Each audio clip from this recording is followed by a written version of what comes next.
Dear friend, today I'm going to tell how to use TH-M98 Multimeter.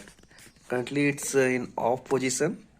When we put it on NCV and we keep inside our electric socket, I will switch on the socket and then I will keep go near there, then it will automatically show.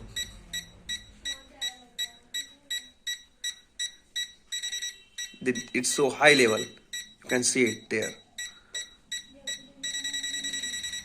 this one.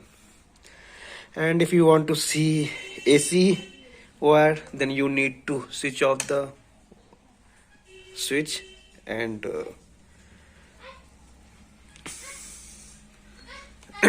you need to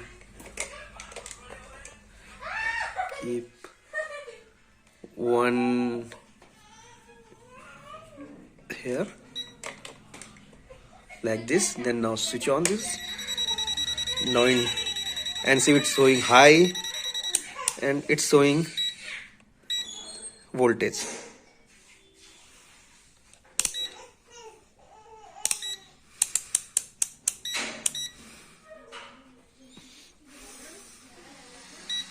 It's showing DC voltage here.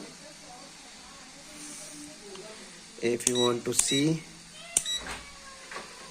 AC voltage, it's showing 243.